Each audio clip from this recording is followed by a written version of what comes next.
La reforma eléctrica con peras y manzanas.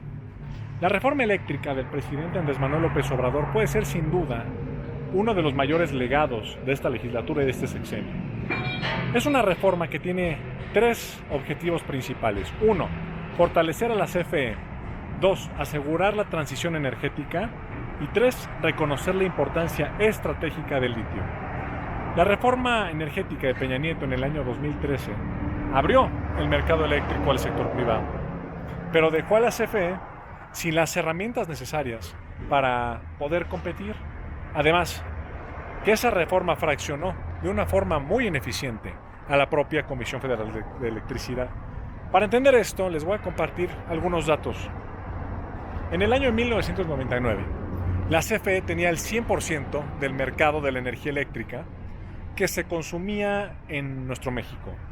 Para el año 2020, después de que entró en vigor la reforma de Enrique Peña Nieto, el mercado de la CFE se redujo a un 39% y los privados se hicieron con el 61%.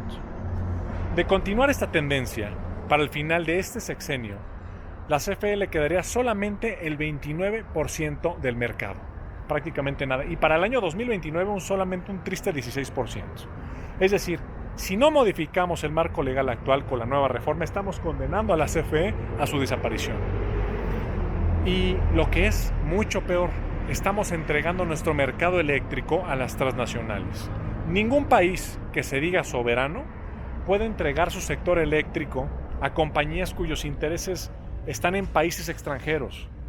Para evitar llegar a este tipo de escenarios, la reforma que impulsamos aquí, proponemos reintegrar de forma vertical a la CFE y proponemos que la comisión sea quien se quede con un 54% del mercado eléctrico y los privados con un no despreciable 46%.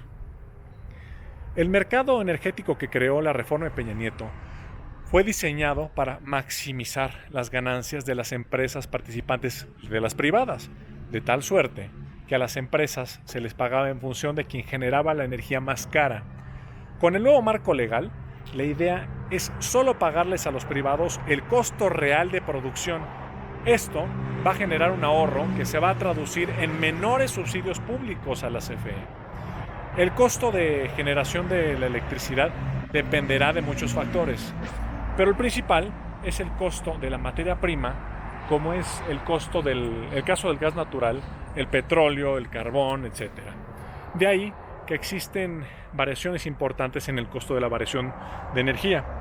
La mejor forma de entender la magnitud del fracaso de la reforma de Peña Nieto es viendo los subsidios que cada año se le tienen que entregar a la CFE debido a la pésima configuración en el mercado eléctrico. Tan solo entre el año 2016 y 2018, que fueron los años en los que se implementó esta reforma de Peña Nieto, el nivel de subsidio que se le entregó del gobierno de México a la CFE incrementó un 136%. Estamos hablando de una barbaridad. Si el gobierno no hubiera entregado esta cantidad de dinero, las tarifas eléctricas habrían tenido que subir y las hubiéramos tenido que pagar nosotros.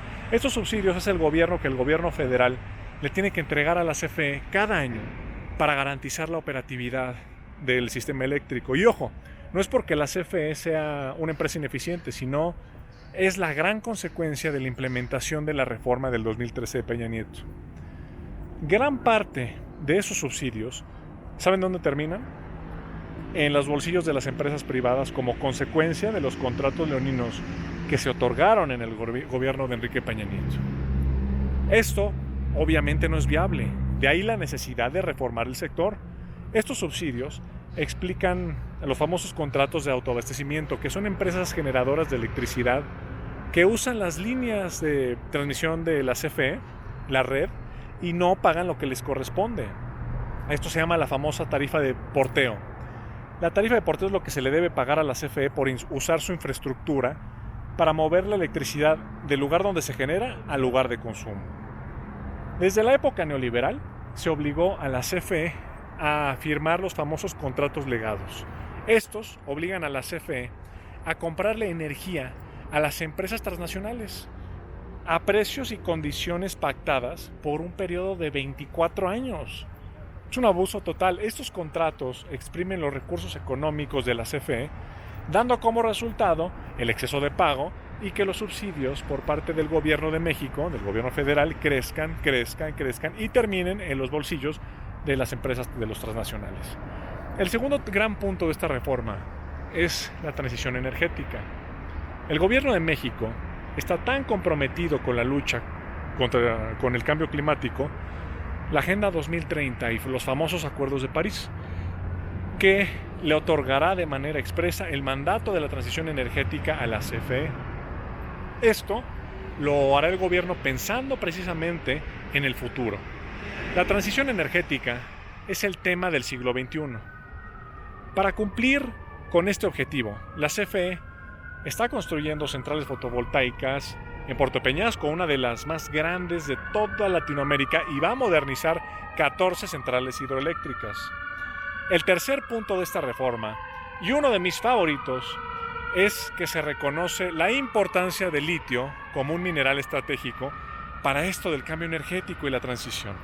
El Estado mexicano será el encargado de la explotación, producción, almacenamiento y desarrollo de este preciado mineral. El litio es la llave energética del presente y futuro de México, siempre lo he dicho, y del mundo. La oposición tiene dos grandes objeciones respecto a esta reforma. El primero es que alegan que con esta reforma se rompen los derechos adquiridos de las empresas que ya invirtieron grandes millones y cantidades en el país. Efectivamente, se invalidan con esta reforma. Son unos contratos abusivos y se van a renegociar. Aquellos contratos leoninos, que son los famosos. Las empresas que hoy en día pagan menos en energía eléctrica por medio de la figura del autoabasto van a tener que pagar lo que les corresponde, piso parejo, como es el caso de los Oxxos. Las empresas privadas que producen energía eléctrica lo van a poder seguir haciendo, claro, solo que tendrán que acatar el marco legal, así como se los dije, ningún tornillo va a ser expropiado. Y los privados se van a quedar con un no despreciable 46% del mercado eléctrico, que no es cualquier cosa, ¿eh? Son mercados mucho más grandes que la mayor parte de los países de Latinoamérica, incluso que Argentina completo. Otra objeción de la oposición es que la CFE produce energías sucias. A diferencia de otros países, México produce la mayor parte de la energía eléctrica a través de fuentes no tan contaminantes como lo es el gas natural, como las hidroeléctricas. Otro ejemplo, Alemania produce el 31% de su energía por medio de la quema del carbón, Estados Unidos el 24%, India un 73%, China un 66%, y México, ¿cuánto creen? Poco menos de un 7%. Y el carbón es una de las fuentes de energía eléctrica mucho más contaminantes. Y el último gran punto de esta reforma es que se va a poner orden en el despacho del sistema eléctrico nacional. Un orden que se perdió con la implementación de la reforma de Enrique Peña Nieto. A todos nos debe quedar muy claro que con esta reforma eléctrica México es el gran ganador. No hacer nada es condenar al país a una crisis energética en forma de apagones y de pagar tarifas mucho más altas de electricidad. Soy Miguel Torruco Garza, espero les haya gustado este video y les pido de corazón que por favor le den manita arriba y lo compartan para que más gente se entere, ahora sí que con peras y manzanas, de qué trata la reforma eléctrica que estamos promoviendo aquí en la Cámara de Diputados. Nos vemos pronto, bye.